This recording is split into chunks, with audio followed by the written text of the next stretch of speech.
Okay, we've got a bit of competition from the stand behind us with some presentations on a press, but they're our friends, so we don't mind if they make a bit of noise. I've got Raynald Barillot.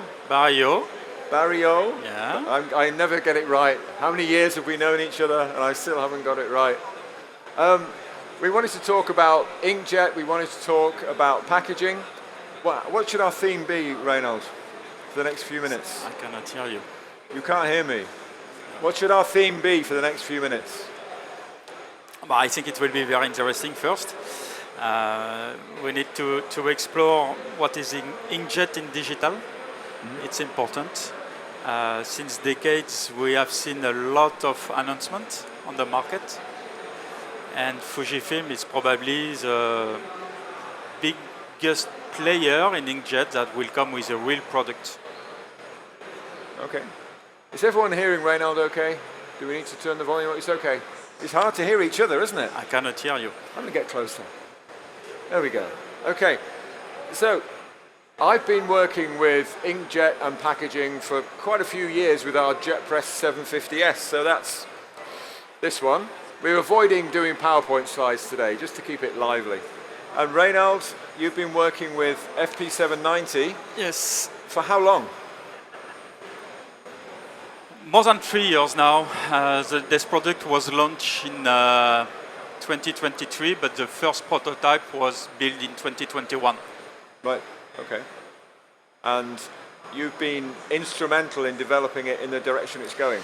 Yes, in fact, that's why I was recruited by Fujifilm to develop this product with my background to make sure also that this product can answer to the market requirements. Yep. Okay. It's an important value. Okay. So we've been promoting JetPress 750S for nearly 15 years. So we've had a long run. And worldwide, I think we're around 300 presses. And you could probably divide that almost equally between United States and the Americas, Europe and Middle East and Japan. Not quite an even split, but very similar. Where are we now with 750S and where are we going? Because I think you may have some news. I have some news for sure. No, first, we installed the first unit in Japan. It's normal and it's local. The second unit in Japan will install, will be installed end of this year. And we decided also to start by Western Europe market because it's a very mature market. So actually we have 4 units in Western Europe. We have 2 in UK, 1 in Germany, 1 in Poland. And we start also now to expand the business to Americas. So one of the good news for this Label Expo is to announce that we signed 1 unit for Canada. And also for Europe, the customer in Poland that we installed the first unit, it was a couple of months ago, decided to go for a second unit immediately after the installation of the first one. Okay, that's good. Right, okay. So I asked this question of a guest I had this morning. I had a folding carton producer in Sweden, and I said to him, why has the take-up of digital been slow in the packaging market in general? And I think in the flexible packaging market, there have been solutions out there for a long time, but they've never had any traction. Yes. What's the reason for that? It's true. The market digital market is very difficult to grow. Actually, it's still about 4 or 5% of the market, which is very low. But the reason are simple, because in packaging in flexible markets, no solution answer to the market requirements about productivity, about print quality, and mainly about cost. Okay, flexible packaging, it's a very, very competitive market, and there is a market price that you cannot change. So you have to match this market price. And all the solutions provided in the past were not able to reach this market price. So basically, to be competitive, they have to run very, very small runs that are not matching the average run length of the market, which is about 7,000 to 9,000 square meters, which is actually our break-even point with the 790. Yeah, okay. So things are changing. What does FP790 bring to make us believe it's ready for mainstream production? First, Fujifilm is quite unique company because we are producing our own printhead, we are producing our own ink, and also in terms of image processing, this is our legacy with cameras. Okay, so we are probably the only supplier to have everything in-house. Second topic is that we designed this machine to be a very productive machine.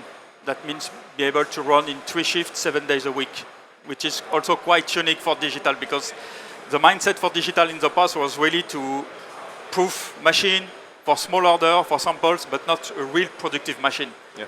Okay, so this is why we designed this machine like this, and by, let's say, accident, it's a pure digital machine, which was not the intention at first.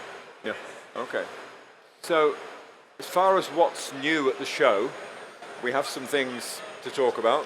Yes. I'll leave it to you to run through them. But in fact, as I said, we start to have now more and more installation base, so part of our job now is to continue to improve the product and to open the spec of the machine. So first big news is that we will increase the speed of the machine, actually from 50 meters per minute to 60 meters per minute. All right, this is the first step. We are going... Can I interrupt you? Yeah? How do we achieve that? How do we get more speed, whereas previously we couldn't? We are a Japanese company, so print quality is always the focus.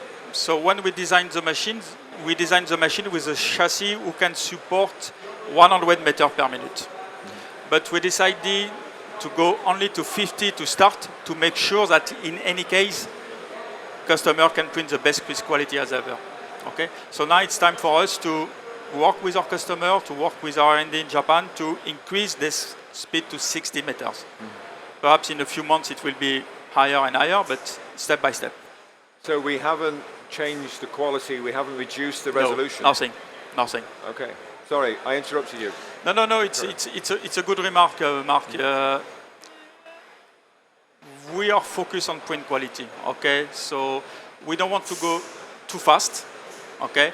It will be easy to say, okay, to open every limit and to say, okay, you can print at 100 meters per minute and after to have some claims from customers. This is not our intention. Our intention is really to go step by step and to make sure that in any case, the print quality is the best as ever. Like the 750 is recognized on the market to have the best print quality. Yeah. We want the same for the 790. Absolutely. So besides announcing new orders and faster speed, anything else? Yes, we open also the spec of raw material. We are listening our customer, we are listening the market, and everyone is agreed to say that there is a big push for more sustainability. So we started with PET and OPP in terms of specification, which is the most important volume on the market. And now we open the spec for paper and also for certain kind of polyethylene like MDOP and BOP. Okay. But again, step by step to make sure that print quality is there. So is there more to come, more substrates to come? Yeah? I won't ask you to tell. No, don't tell everything now. While we're talking about print quality and speed, one thing we did with the JetPress 750S around longer than that. 5 years ago, we introduced a high-speed mode. So if you want to pick up one of these, this compares the different speed modes on the sheet-fed, paper-based JetPress 750S, and you can compare offset with high speed and with normal speed. So 3 different qualities. Judge for yourselves which ones you like the best. But we found in the market, certain customers said the highest quality is actually too good for my customers. I want something that's quicker and meets the market need. And so now we've done that as well. Do you think that will ever happen with FP790? Or am I asking too many questions? No, it will happen, no doubt. We are working with R&D in Japan to improve continuously the quality of the machine. Okay, so it's an important value for us to listen, okay, and to be able to answer. We have a close relation with our first customer, with EcoFlexible, with Delo, and the one in Poland that we cannot mention because he doesn't want to disclose his name. Yep. So we have a strong team also for the ramp up on support. We support their activity, so we are listening a lot. We are learning a lot from them. So I have no doubt that we will do the same than the 750. Okay. So let's talk about spot colors, because this is something we get with our sheet-fed jet press. Sure, it's a question you get with the FP790. And people say, well, what do you do about spot colors? Certainly with water-based inkjet, the gamut is generally higher. But also I've noticed a trend among brands to want to bring down the number of spot colors they have. And to be able to say to their, the brand owners are saying to their individual brands, can we perhaps tweak the color a little to get it into the CMYK spectrum? And therefore save ink, save costs, and of course they'll then say they save the environment as well, because everybody wants to say they save the environment. Do you see this in flexible packaging too? I don't think so. No. For a few reasons. First, because we have always to think about economics. Okay, and if you want to have the same machine with 7 colors, for example, for sure it will be much more expensive. So the break-even will be lower. So it's not good. Second, it's also because, as you said, it's water-based ink. So actually, with only 4 colors, so cyan, magenta, yellow, and black, we already match 85% of the gamut color of the Pantone, depending on raw material. It's also due because we have also a unique solution with our white ink. We have also a white ink solution, water-based inkjet. So that's why we have this. And also coming from the market, when you're listening to the market, sustainability is a key factor. So first step on sustainability was to minimize the gouge of the material. And also it makes no sense more and more for brands to continue to work with a lot of colors. They want to reduce their number of colors to be more sustainable. Okay, so I don't think that in flexible packaging it will have a bright future. Yeah, okay. One factor that manufacturers of digital equipment have always been talking about is how personalization will drive the uptake of packaging. We've not really seen that in folding carton. There's some, and I think the gentleman we had on this morning from Sweden said it's becoming more of a factor, but most of his work is getting things to market quickly. Again, a crossover there? Same that the 7 colors. I don't see any. I will not call it as personalization. The demand is more about versioning. The demand is more about traceability, to be able to print a unique code for pharma, for example, to bring a unique QR code. Yep. Personalization, it's nice to have, okay, but it's a nightmare in terms of industrial point of view. It's very difficult to manage in terms of logistics, in terms of shipment and everything. So we have much more demand of versioning, okay? And since it's a pure digital machine, we have no plates, we have nothing, okay? So it's easy to swap from one design to another one, even without stopping the machine. So personalization makes no sense. Yeah, okay. So I was at Eco Flexibles, who I think whenever we talk about FP790, somebody mentions Eco Flexibles, who have 2 of these machines. And I saw film being laminated, I saw pouches being made, and all the equipment looked like standard finishing equipment. There didn't seem to be any special requirements. Is that a unique thing for FP790? It was one of my biggest focus when we start to develop this machine, to be able to have a machine, a digital machine that can be installed in the standard production workflow. That means when the customer invests in the FP790, he doesn't need to invest in a specific equipment for lamination, for pouch making. Everything can be done with a conventional product. So that's why we have this partnership with Henkel for adhesive. So we tested in their laboratory in Germany, different water-based solution, solventless solution, and even solvent solution for lamination. Same with Normechanica for lamination, same for Carville for pouch making.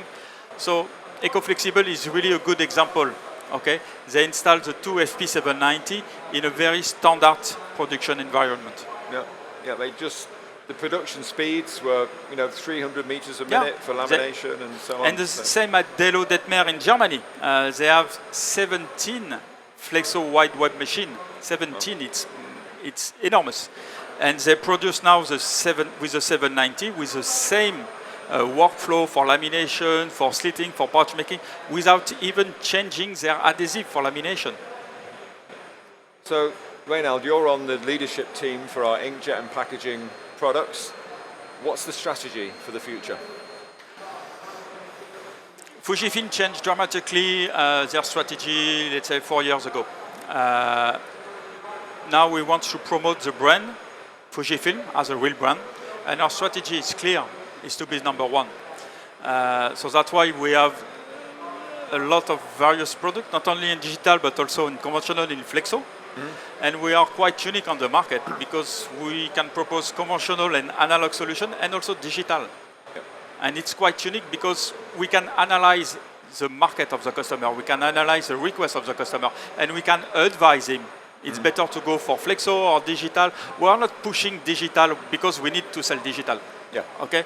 We analyze the customer business and we discuss with him what is the best solution for him. This is quite unique, and that's why I think we will be number one in quite soon. Yeah. And there's no rivalry between our analog guys and our digital guys. All on the same side, heading in the same direction. Exactly. I think that's about it for my questions. Do we have any from the floor? Do you have any questions for me? No. I didn't think so. Thanks, Raynald. Thank you, Thanks Mark. very much. Thank you. Thank you, everyone.